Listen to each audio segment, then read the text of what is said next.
மாற்றத்தின் அலையினால் அனைவரும் தாங்கள் கடைசியாக உண்ட விலங்காக மாறத் தொடங்கினர். ஒருவர் மாட்டுக்கறி உண்டதால் எல்லையற்ற போர் ஆற்றல் கொண்ட பழங்காலத்து கருப்பு டிராகனாக மாறினார். மற்றொருவர் வறுத்த சிக்கன் கால் பகுதியை உண்டதால் நெருப்பிலிருந்து மீண்டும் பிறந்த அழியாத பீனிக்ஸ் பறவையாக மாறினார். இதற்கிடையில் என் முந்தைய வாழ்க்கையில் நான் கவனக்குறைவாக ஹைனனீஸ் சிக்கன் ரைஸ் உண்டேன். அது எனக்கு பாடுவது, ஆடுவது மற்றும் ராப் செய்யும் திறமைகளை மட்டுமே கொடுத்தது. சண்டையிடும் திறன் ஏதுமில்லை. ஆம் நண்பா, கொடிய விலங்குகள் நிறைந்த இந்த கொடூரமான உலகில் பலவீனமானவர்களை வலிமையானவர்கள் வேட்டையாடியதால் நான் நீண்ட காலம் உயிர் வாழ முடியாமல் மிக மோசமான மரணத்தை சந்தித்தேன். இப்போது இந்த பேரழிவு வருவதற்கு முன்பே நான் மீண்டும் பிறந்து உயிருடன் வந்துவிட்டேன். இந்த அழிவின் பின்னணியில் உள்ள முழு உண்மையும் எனக்கு ஏற்கனவே தெரியும். ஒவ்வொரு அடியையும் கவனமாக எடுத்து வைத்து மிக துல்லியமான திட்டத்தை தீட்டுகிறேன். மாறியுள்ள இந்த உலகின் மிக உயர்ந்த சிம்மாசனத்தில் அமர்வேன் என்று நான் சபதம் செய்துள்ளேன். நான் தேர்ந்தெடுத்த முதல் இலக்கு ஆந்தை. அதற்கு இயற்கையிலேயே சிறந்த இரவு பார்வை உண்டு. இருட்டில் பார்க்கும் திறனையும் பூமியில் உள்ள பெரும்பாலான உயிரினங்களை விட கூர்மையான செவித்திறனையும் அது வழங்குகிறது. ஆந்தையின் சக்தியை என்னால் பெற முடிந்தால் இரவின் ஆபத்துகளுக்கு நான் பயப்பட மாட்டேன். இருண்ட உலகில் யாராலும் நெருங்க முடியாத, வீழ்த்த முடியாத போர்வீரனாக மாறுவேன். அடுத்த சிறந்த தேர்வு அமெரிக்க மின்சார ஈல் மீன். அதனால் 800 வோல்ட்டிற்கும் அதிகமான மின்சாரத்தை பாய்ச்ச முடியும். என் முந்தைய வாழ்க்கையில் இந்த ஈலின் சக்தியை கொண்ட ஒரு போர்வீரன் உலகம் முழுவதும் எப்படி அழிவை ஏற்படுத்தினான் என்பதையும் அவனை யாராலும் எதிர்க்க முடியவில்லை என்பதையும் பார்த்திருக்கிறேன். அவனை எதிர்கொள்ளும் தைரியம் எனக்கு இல்லை. முடிவெடுத்ததும் நம்ப முடியாத உடல் வலிமை கொண்ட உயிரினங்களை இணையத்தில் தேடத் தொடங்கினேன். அப்போதுதான் சிறிய இலை வெட்டும் எறும்பு என் கவனத்தை ஈர்த்தது. ஒரு சாதாரண எறும்பு தன் உடல் எடையை விட 400 மடங்கு எடையை தூக்கும் திறன் கொண்டது. புல்லட் எறும்புதான் எறும்புகளில் மிகவும் கொடிய வேட்டையாடி உலகின் முதல் 10 விஷ உயிரினங்களின் பட்டியலிலும் அது இடம்பெற்றுள்ளது. ஆந்தைகள் எனக்கு அற்புதமான இரவு பார்வை மற்றும் செவித்திறனை தருகின்றன. அமெரிக்க மின்சார ஈல் அதிக மின்னழுத்த மின்சாரத்தை கட்டுப்படுத்தும் சக்தி வாய்ந்த திறனை கொண்டுள்ளது. எறும்புகளின் திறன் எனக்கு கற்பனை செய்ய முடியாத வலிமையையும் புல்லட் எறும்பின் சக்தி வாய்ந்த தாடை மற்றும் கொடிய விஷத்தையும் தரும். இப்போது என்னிடம் சண்டையிடும் ஆற்றல், கூர்மையான உணர்வுகள் மற்றும் விஷ தாக்குதல் அனைத்தும் உள்ளன. ஆனால் மிக முக்கியமான ஒன்று இன்னும் என்னிடம் இல்லை. வலிமையான தற்காப்பு திறன். இந்த கொடூரமான உலகில் உங்கள் தற்காப்பு பலவீனமாக இருந்தால் உங்கள் தாக்குதல் எவ்வளவு வலிமையாக இருந்தாலும் சீக்கிரம் மற்ற வேட்டையாடிகளுக்கோ அல்லது கொடிய விலங்குகளுக்கோ நீங்கள் இரையாவீர்கள். இந்த புதிய வாழ்க்கை எனக்கு கிடைத்ததால் நான் ஒவ்வொரு கோணத்திலும் என்னை ஒரு 6 பரிமாண உயிரினமாக கருதுகிறேன். பலவீனங்களே இல்லாத ஒரு சிறந்த போர்வீரனாக நான் மாற விரும்புகிறேன். பாதுகாப்பு என்று வரும்போது ஆமை ஓடு சிறந்ததா அல்லது முதலை ஓடு சிறந்ததா என்று யோசித்தேன். எனது முந்தைய வாழ்க்கையில் பேரழிவிற்கு சற்று முன்பு முதலை இறைச்சியை சாப்பிட்ட ஒருவர் உருமாற்றத்திற்கு பிறகு தனது உடல் முழுவதும் கடினமான முதலை செதில்களால் மூடப்பட்டதை என் கண்களால் பார்த்தேன். அவர்களின் உடல் வலிமை, தாடை பிடிப்பு மற்றும் உடல் பாதுகாப்பு ஆகியவை மிகவும் வலுவாக இருந்தன. அதை பார்த்த அனைவரும் வியப்படைந்தனர். இதற்கிடையில் சில நெட்டிசன்கள் கமெண்ட் பகுதியில் ஆர்மாடில்லோவை பரிந்துரைத்தனர். அதன் வெளிப்புற ஓடு ஒரு இயற்கை கவசம் போல மிகவும் வலுவானது, அது சாதாரண டோட்டாக்களை எளிதில் திருப்பி அனுப்பும் என்று கூறினர். ஆனால் ஆர்மாடில்லோ ஒரு தேசிய அளவில் அழிந்து வரும் பாதுகாக்கப்பட்ட விலங்கு மற்றும் சட்டப்படி அதை பெறுவது கிட்டத்தட்ட சாத்தியமற்றது. எனவே அந்த யோசனையை நான் கைவிட்டேன். யோசித்துக் கொண்டிருக்கும் போது திடீரென்று வாட்டர் பியர் தாட் ஆடகிரேட் நினைவுக்கு வந்தது. இது அதன் நம்ப முடியாத மற்றும் அழியாத உயிர் சக்திக்கு பெயர் பெற்றது. பேரழிவு ஏற்படுவதற்கு முன்பு நான் போதுமான வாட்டர் பியர்களை சாப்பிட்டால் அவற்றின் அழியாத சக்தியை நான் பெறுவேன். சூரியன் இருக்கும் வரை இந்த உயிரினம் அழியாது என்று சொல்லப்படுகிறது. அதனால் முடிவில்லாமல் வாழ முடியும். அதிக வெப்பம், உறைபனி, குளிர் மற்றும் தீவிர அழுத்தம் போன்ற தீவிர சூழ்நிலைகளை அது கையாளும். அதை விண்வெளியில் வீசினாலோ அல்லது அணு கதிர்வீச்சுக்கு அருகில் வைத்தாலோ அது நன்றாகவே இருக்கும். அணுகுண்டு வெடிப்பின் மையப்பகுதியில் இருந்தால் ஒழிய அதன் ஒரு முடி கூட சேதமடையாது. மிகச்சிறந்த விஷயம் என்னவென்றால் வாட்டர் பியர்கள் உலகம் முழுவதும் எங்கும் காணப்படுகின்றன. ஈரமான மண் மற்றும் மாட்டு சாணத்தில் நீங்கள் அவற்றை எளிதாக காணலாம். இது என்னிடம் இருந்த மிக எளிதான, அணுகக்கூடிய இறுதி ஆயுதம். ஆனால் இப்போது ஒரு பெரிய பிரச்சனை இருந்தது. விண்வெளியில் கூட சாகாத இந்த வாட்டர் பியர் அதை எப்படி கொன்று உண்ணக்கூடியதாக மாறுவது? உடனடியாக இணையத்தில் அறிவியல் மற்றும் தொழில்நுட்ப தகவல்களை தேடத் தொடங்கினேன். இறுதியில் அதன் பலவீனத்தை கண்டறிந்தேன். வாட்டர் பியரின் உடல் வெளிப்படையானது. சூழ்நிலைகள் மோசமடையும் போது அது தன்னை நீரிழப்பு செய்து கொண்டு ஒரு சிறிய டிரம் போன்ற வடிவத்திற்கு சுருங்கிக் கொள்கிறது. விஞ்ஞானிகள் அதை 150 டிகிரி அதிக வெப்பம் மற்றும் -200 டிகிரி குறைந்த வெப்பத்திற்கு உட்படுத்தி சோதித்திருந்தனர். ஆனால் அது சாதாரண வெப்பநிலைக்கு வந்தவுடன் மீண்டும் உயிர் பெற்றுவிடும். அணுகுண்டு அளவிலான கதிர்வீச்சோ அல்லது மரியானா அகழியின் நீர் அழுத்தத்தை விட 6 மடங்கு அழுத்தமோ அதை கொல்ல முடியாது. ஆனால் அதற்கு ஒரு பலவீனம் உள்ளது. புற ஊதா யூவி கிருமி நீக்கம் செய்யும் ஒளி. நீங்கள் அதன் மீது 15 நிமிடங்கள் யூவி ஒளியை பாய்ச்சினால் அது முற்றிலும் இறந்துவிடும் மற்றும் அதன் மீதமுள்ள செயல்பாடு 24 மணி நேரத்திற்குள் மறைந்துவிடும். அது மட்டுமின்றி தீவிர நீராவியும் நேரடி தீயும் அதை அழிக்க வல்லவை. முக்கியமான தகவல்களை சேகரித்த பிறகு நான் ஒரு நொடி கூட வீணாக்காமல் வேலையில் இறங்கினேன். பேரிடர் நிகழ இன்னும் 3 நாட்கள் மட்டுமே இருந்தன. எனது சிறப்பான உணவை நான் கூடிய விரைவில் ஏற்பாடு செய்ய வேண்டியிருந்தது. முதலில் ஆன்லைனில் ஒரு மைக்ரோஸ்கோப்பையும் புற ஊதா கிருமிநாசினி விளக்கையும் ஆர்டர் செய்தேன். வாட்டர் பியர்களை கொல்ல புற ஊதா ஒளியை பயன்படுத்துவதுதான் பாதுகாப்பானது, ஏனெனில் அது அந்த சிறிய உயிரினங்களை இழக்கும் அபாயத்தை குறைத்தது. நான் வசிக்கும் இந்த சிறிய நகரம் வயல்வெளிகள் மற்றும் பாசி படர்ந்த மலைக்காடுகளால் சூழப்பட்டுள்ளது. வாட்டர் பியர்களை கண்டறிய இதுவே மிகச்சிறந்த இடமாகும். உடனடியாக நான் மலைகளை நோக்கி சென்று நிறைய பாசிகளையும் லைகன்களையும் சேகரித்து வீட்டிற்கு எடுத்து வந்தேன். நான் வாட்டர் பியர்களை தனித்தனியாக பிரித்தெடுத்தேன். வழியில் 10 முதல் 15 சென்டிமீட்டர் நீளமுள்ள ஒரு சாலமண்டர் புல்லில் ஊர்ந்து செல்வதை கண்டேன். திடீரென்று இந்த உயிரினத்திற்கு மீண்டும் வளரும் அற்புதமான திறன் இருப்பது எனக்கு நினைவுக்கு வந்தது. இழக்கப்பட்ட உடல் உறுப்புகளை அதனால் மீண்டும் வளர்க்க முடியும். இதை உறுதிப்படுத்த ஆன்லைனில் நெட்டிசன்களிடம் விரைவாக சரிபார்த்தேன். சாலமண்டர்கள் தங்கள் உறுப்புகளை எத்தனை முறை வேண்டுமானாலும் மீண்டும் வளர்க்கும் திறன் கொண்டவை மற்றும் அதிக உயிர் சக்தி கொண்டவை என்ற உறுதியான பதில் கிடைத்ததும் நான் மிகுந்த மகிழ்ச்சி அடைந்தேன். வாட்டர் பியர்களின் மாயாஜாலமும் சாலமண்டரின் உறுப்புகளை மீண்டும் வளர்க்கும் திறனும், இந்த 2 அற்புதமான சக்திகளும் இணைந்தால் இந்த பேரழிவு உலகில் என்னை வெல்வது யாராலும் முடியாத காரியம். அந்த சாலமண்டரை வீட்டிற்கு அழைத்து வந்து பாதுகாப்பாக வைத்தேன். அதன் பிறகு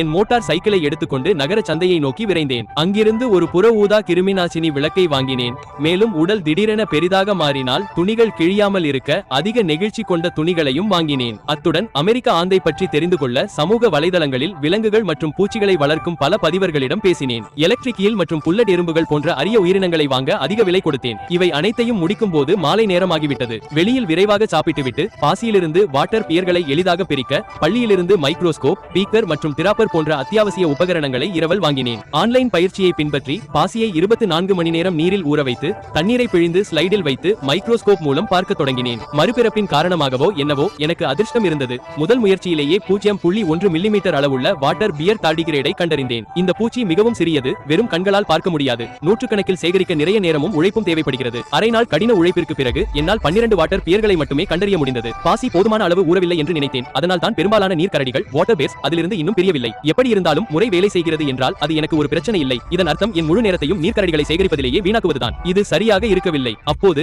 என் மொபைலுக்கு ஒரு அறிவிப்பு வந்தது. பூச்சிகளை வளர்த்து எறும்புகள் பற்றிய வீடியோக்களால் மில்லியன் கணக்கான பின்தொடர்பவர்களை பெற்ற பிளாக்கர் ஜோ ஜிம்மிங் எனது செய்திக்கு பதிலளித்திருந்தார். மறுநாள் காலை நான் முதலில் செய்த வேலை நான் வளர்த்து வந்த சாலமண்டரை சோதித்ததுதான். அது இன்னும் முழுமையாக உயிருடனும் சுறுசுறுப்புடனும் இருந்தது. எனவே அதை இப்போதே கொன்று பிரிச்சில் வைக்க வேண்டிய அவசியமில்லை. அதன் பிறகு திட்டமிட்ட நேரத்திற்கு ஜோ ஜிம்மிங்கின் தனிப்பட்ட வளர்ப்பு மையத்திற்கு சென்றேன். அந்த மையத்தில் இருந்த கண்ணாடி தொட்டிகள் பலவிதமான அரிய பூச்சிகளால் நிரம்பியிருந்தன. ஒரு மூலையில் நான் தேடிக்கொண்டிருந்த புல்லட் எறும்புகள் இருந்தன. புல்லட் எறும்புகளை மிகுந்த கவனத்துடன் பாதுகாப்பாக வளர்த்த ஒரே நபர் ஜிம்மிங் மட்டும்தான். அவை இறந்த பிறகு கூட அவர் அவற்றை மாதிரி பூச்சிகளாக பாதுகாத்து வைத்திருந்தார். நான் அவரிடம் நேரடியாக 50 உயிருள்ள புல்லட் எறும்புகளையும் சில இறந்த எறும்புகளையும் கேட்டேன். எந்த பேச்சும் இல்லாமல் உடனடியாக பணத்தை மாற்றினேன். ஜிம்மிங் தான் மிக குறைந்த விலை கேட்டுவிட்டதாக ரகசியமாக வருந்தினார். மேலும் எனக்கு ஏன் இறந்த பூச்சிகள் தேவை என்று ஆச்சரியப்பட்டார். அப்போது இரும்பு துண்டுகள் போல இருந்த 2 வண்டுகள் மையத்தை சுற்றி திரிவது என் கவனத்தை ஈர்த்தது. இவை அயன்கிளாட் வண்டுகள், அயன்கிளாட் பீட்டல்ஸ் என்றும் இயற்கையிலேயே மிகவும் கடினமான கவசத்தை கொண்ட பூச்சிகள் என்றும் ஜிம்மிங் கூறினார். இவை தங்கள் எடையை விட சுமார் 400 மடங்கு அதிக அழுத்தத்தை தாங்கக்கூடியவை. இவை மனித உருவம் பெற்றால் அவற்றின் உடல் கவசமே இயற்கையிலேயே வலிமையானதாக இருக்கும். இதை கேட்டதும் என் இதயம் மகிழ்ச்சியில் துள்ளியது. இதுதான் அயன்கிளாட் மிருகத்தின் உண்மையான வடிவம். எனது கடந்த கால வாழ்க்கையில் பெரும் அழிவை ஏற்படுத்திய அந்த கவசம் அணிந்த அரக்கன் இதுதான். உடனடியாக அயன்கிளாட் வண்டை எனது கட்டாயம் வாங்க வேண்டிய பட்டியலில் சேர்த்தேன். நான் எப்படியாவது அதை வாங்க வேண்டும் என்பதை ஜிம்மிங் உடனடியாக புரிந்து கொண்டார். அதனால் அவர் உடனே விலையை உயர்த்தினார். இந்த அரிய வகை உயிரினங்கள் மிகவும் விலை உயர்ந்தவை. ஆயிரங்கள் அல்லது லட்சங்கள் கூட செலவாகும். சிறிது பேரம் பேசிய பிறகு இறுதியாக 2 அயன்கிளாட் வண்டுகளை 20,000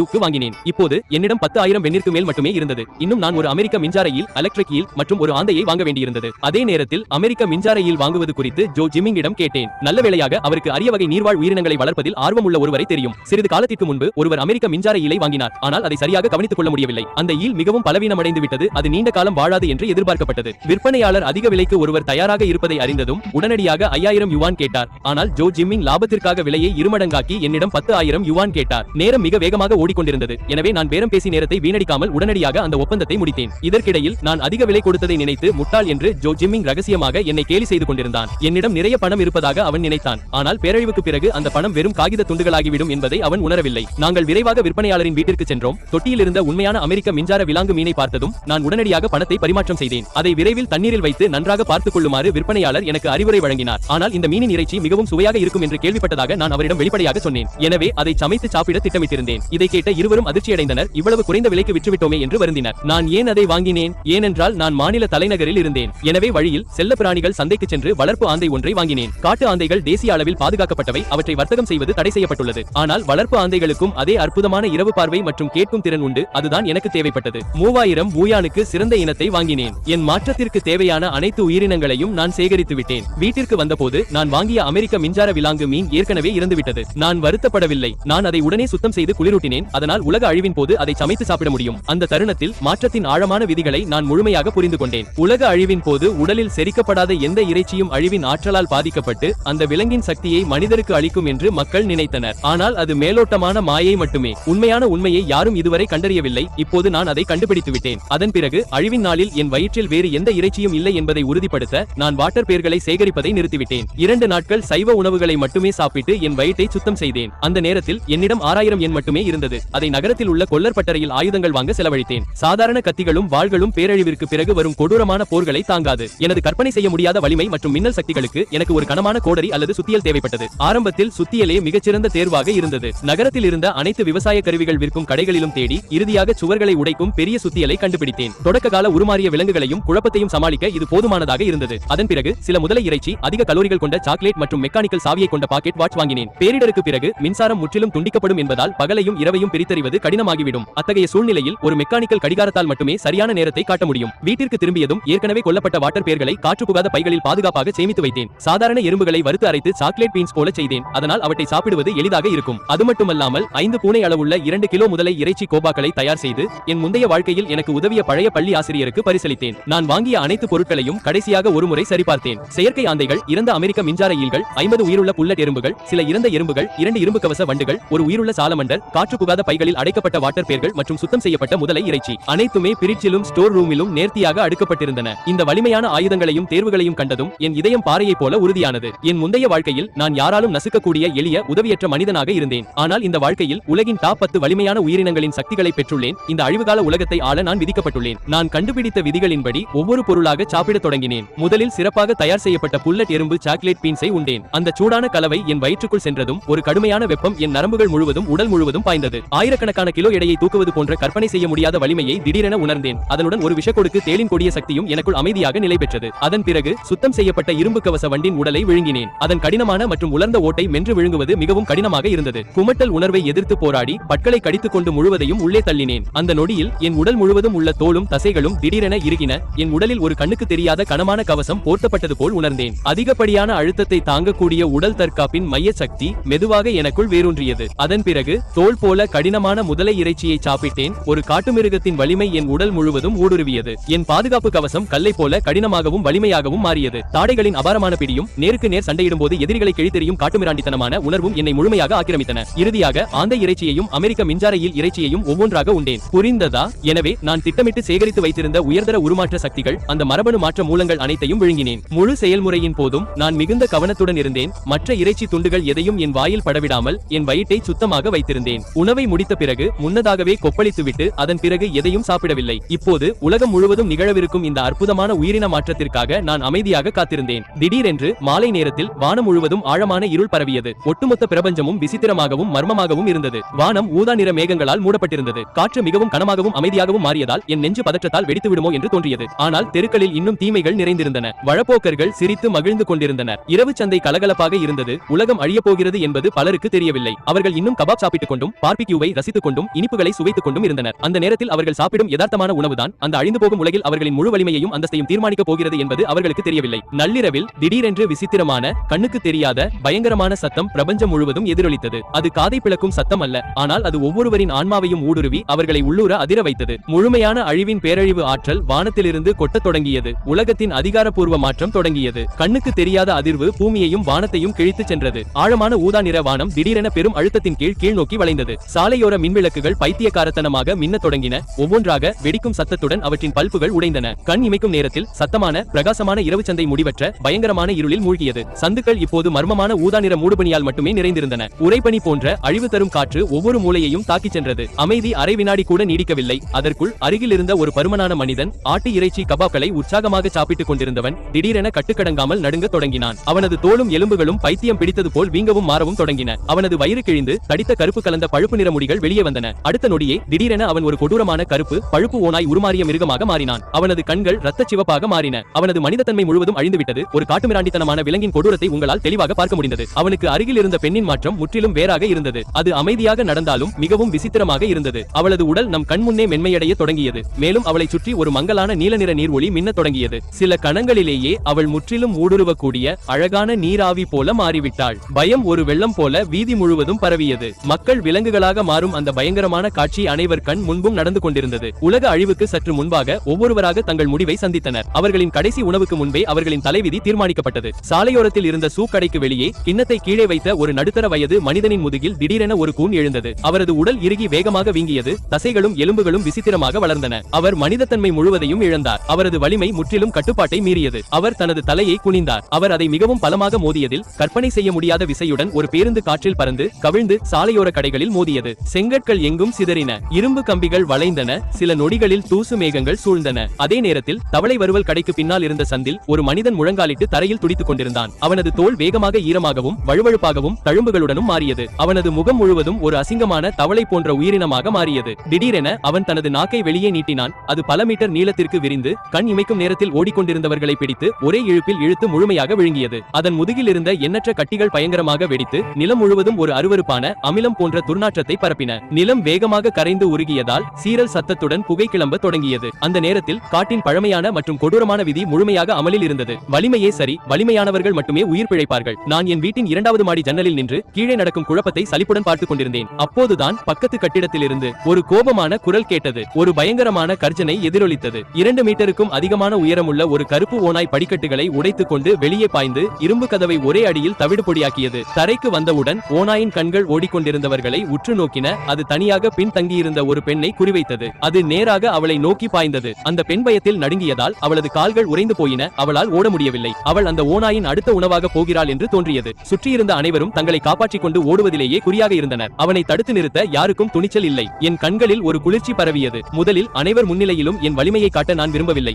மேலும் இந்த அழிவு காலத்தில் ஒருவரை சாகவிடுவது விதியின் ஒரு பகுதிதான். ஆனால் பலவீனமான ஒருவர் காரணமின்றி சித்திரவதை செய்யப்படுவதை என்னால் சகித்துக் கொள்ள முடியவில்லை. அது மட்டுமல்லாமல் எனக்கு கிடைத்த தெய்வீக ஆற்றல்களின் உண்மையான சக்தியை சோதிக்க இது ஒரு நல்ல வாய்ப்பாக இருந்தது. அப்படியே நினைத்து நான் திரும்பி படிக்கட்டுகளில் கீழே இறங்கினேன். சுவரை உடைக்கும் 8 கிலோ சுத்தியலை எடுத்து அதை என் கையில் இறுக்கமாக பற்றிக் கொண்டேன். என் உடல் செயல்பட தொடங்கியது. எனது இரவு பார்வை திறனை முழுமையாக செயல்படுத்தினேன். இப்போது அந்த இருண்ட இரவு எனக்கு பகல் போல தெளிவாக தெரிந்தது. காற்றின் சலசலப்பையும் அந்த அரக்கனின் இதய துடிப்பையும் என்னால் துல்லியமாக கேட்க முடிந்தது. நான் முன்னேறிய அடுத்த நொடியே மின்னல் வேகத்தில் கட்டிடத்திலிருந்து வெளியே பாய்ந்தேன். சாதாரண உருமாறிய உயிரினங்களை விட என் வேகம் பல மடங்கு அதிகமாக இருந்தது. அந்த கருப்பு ஓநாய் அரக்கன் அந்த பெண்ணின் மீது பாய தயாரான போது பின்னால் யாரோ இருப்பதை அது உணர்ந்தது. அது ஒரு சத்தத்தை கேட்டது. அது வேகமாக திரும்பி தனது இரத்த சிவப்பு கண்களால் என்னை முறைத்து பார்த்து பயங்கரமாக கர்ஜித்தது. ஒரு கையில் கனமான சுத்தியலோடு என் உடல் முழுவதும் மின்சார பொறிகள் பறந்தன. கண்ணுக்கு தெரியாத இரும்பு கவசம் என் தலை முதல் கால் வரை மூடியிருந்தது. குளிர்ந்த கண்களுடன் அவனை ஏறிட்டு பார்த்து இப்போதே கிளம்பு என்றேன். என்னிடமிருந்து வெளிப்பட்ட விசித்திரமான தீவிர ஆற்றலை கண்டு அந்த ஓநாய் அரக்கன் ஒரு கணம் திகைத்தது. ஆனால் அடுத்த நொடியே அதன் வெறி மீண்டும் தலைதூக்கியது.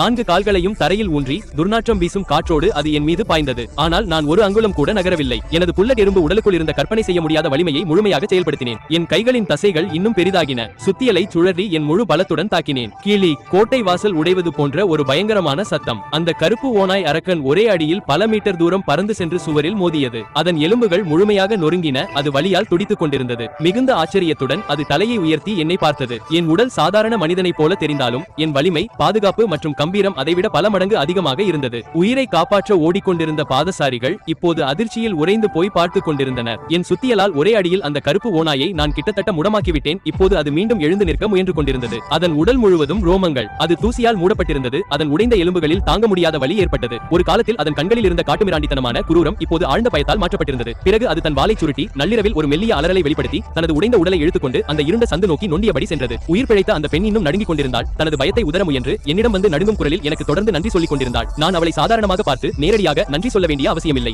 வேண்டாம், இந்த சீரழிந்த உலகில் நீ உன்னை மட்டுமே நம்ப முடியும். உன்னை பார்த்துக்கொள், இரட்டை மேற்கோள் குறி என்றேன். அதை சொல்லிவிட்டு அவளை பெரிதாக கவனிக்காமல் என் வீட்டை நோக்கி திரும்ப தொடங்கினேன். ஆனால் நான் ஓரிரு அடிகள் மட்டுமே எடுத்து வைத்திருப்பேன். திடீரென்று சாலையின் இருபுறமும் இருந்த பசுமை பட்டை மரங்கள் மற்றும் செடிகளின் வரிசைகள் மற்றும் சுவர்களுக்கு பின்னால் இருந்த இருட்டிலிருந்து ஒரு பலத்த அடர்த்தியான சலசலப்பு சத்தம் கேட்டது. ஆந்தையை போன்ற எனது கூர்மையான கேட்கும் திறன் உடனடியாக ஆபத்தை உணர்ந்து கொண்டது. என் உடல் மயிர் கூச்செறிந்தது. அடுத்த நொடியே நகத்தின் அளவை விட பெரியதாக இல்லாத எண்ணற்ற சிறிய கருப்பு எறும்புகள் எல்லா பக்கங்களிலிருந்தும் திரண்டு வந்து சாலையின் நடுப்பகுதிக்கு பைத்தியக்காரத்தனமாக ஓடத் தொடங்கின. அவை சென்ற இடமெல்லாம் தரையில் இருந்த காட்டுப்புட்களை கூட முழுமையாக தின்று தீர்த்தன. இது உருமாறிய எறும்புகளின் கூட்டம். அந்த அழிவுகரமான ஆற்றல் மனிதர்களையும் வழிபோக்கர்களையும் மட்டும் மாற்றவில்லை. அது விலங்குகளையும் உருமாறிய உயிரினங்களாக மாற்றியிருந்தது. ஒரு நொடியில் அருகில் இருந்த மக்கள் இந்த எறும்பு வெள்ளத்தால் சூழப்பட்டனர். ஒன்றன் பின் ஒன்றாக பயங்கரமான அலறல் சத்தங்கள் எதிரொலித்தன. அந்த பெண் பயத்தில் வெளிரி போனாள். அவள் என்னை பலமாக பற்றிக் கொண்டாள். அவள் எனக்கு பின்னால் ஒளிந்து கொண்டு நடுங்கிக் கொண்டே மெதுவாக சொன்னாள், இவ்வளவு எறும்புகளா? நாம் இப்போது என்ன செய்வது? நாம் எல்லாரும் இங்கேயே செத்து போக போகிறோமா? இரட்டை மேற்கோள் குறி. என் கண்கள் குளிர்ச்சியாகவும் கூர்மையாகவும் மாறின. திடீரென்று நீல நிற மின்பொறிகள் என்னை சுற்றி மின்ன தொடங்கின. நல்லது, அமெரிக்க மின்சார விலாங்கு மீனின் உயர் மின்னழுத்த சக்தியை எதிர்கொள்ளும் போது இந்த உருமாறிய எறும்புகள் எவ்வளவு வலிமையானவை என்று பார்ப்போம்.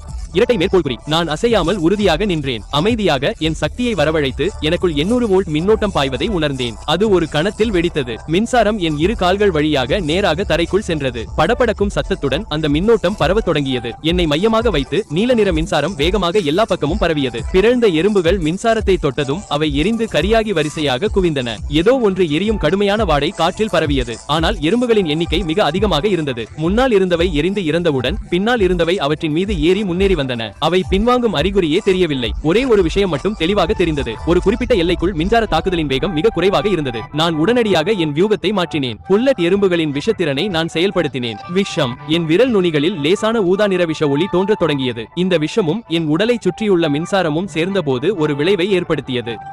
என்னை நெருங்கும் எந்த எறும்பும் மின்சாரத்தால் பொசுக்கப்பட்டோ அல்லது விஷத்தால் துடித்தோ உடனடியாக செத்து விழுந்தது.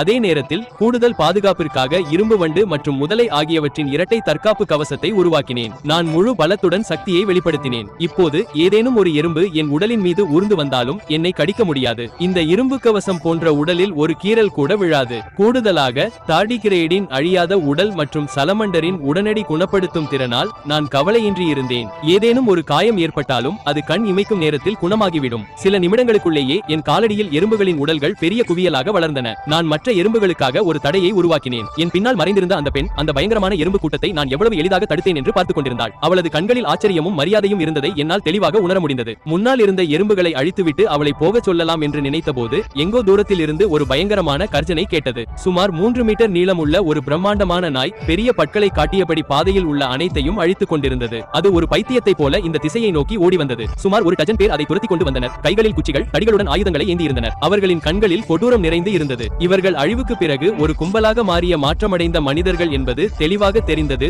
அந்த நாயை கொன்று அதன் பொருட்களை கைப்பற்ற அவர்கள் முயன்றனர். ஆனால் அடுத்த நொடியே நிலைமை தலைகீழாக மாறியது. அந்த ராட்சத நாய் திடீரென திரும்பி முன்னால் ஓடி வந்தவனை தனது ஒரு காலால் தரையில் தள்ளியது. சற்றும் தயங்காமல் அதன் பற்களை அவனது கழுத்தில் அழுத்தியது. அது பலமாக கடிக்க ரத்தம் எல்லா இடங்களிலும் சிதறியது. அதை பார்த்த மற்றவர்கள் பயந்து போய் முன்னால் செல்ல துணிச்சல் இல்லாமல் நின்றனர். தங்கள் உயிரை காப்பாற்றிக் கொள்ள அவர்கள் அனைவரும் வெவ்வேறு திசைகளில் ஓடினர். அந்த மனிதனை கொன்ற பிறகு அந்த பெரிய காட்டுநாய் சாலையில் என்னை பார்த்துவிட்டு உடனடியாக என்னை குறிவைத்தது. ஒருவேளை என்னிடமிருந்து வெளிப்படும் ஏதோ ஒரு வலுவான சிறப்பு ஆற்றலை அது உணர்ந்திருக்கலாம். என்னை தனது புதிய இரையாக கருதி பயங்கரமாக கர்ஜித்துவிட்டு முழு வேகத்தில் என் மீது பாய்ந்தது. அதன் வேகம் நம்ப முடியாததாக இருந்தது. நான் கண்களை மூடிக்கொண்டு இயல்பாகவே முன்னால் நகர்ந்தேன். நான் எந்த பிரச்சனையிலும் சிக்க விரும்பவில்லை. ஆனால் பிரச்சனைகள் தொடர்ந்து என் பாதையை மறித்தன. இப்போது நான் தானாகவே மரணத்தின் வாயில் நுழைந்து விட்டதால் இந்த உயர்தர உருமாறிய நாயின் மீது எனது முழு பலத்தையும் ஏன் சோதிக்க கூடாது? அந்த எண்ணத்துடன் 8 கிலோ எடையுள்ள அந்த பெரிய சுத்தியலை என் ஒரு கையால் இறுக்கமாக பற்றினேன். புல்லட் எறும்பின் கற்பனை செய்ய முடியாத எல்லையற்ற ஆற்றல் என் உடல் முழுவதும் பாய்ந்தது. என் கைகள் லேசாக உயர்ந்தன. என் உடல் முழுவதும் மின்சார துகள்கள் வேகமாக சிதற தொடங்கின.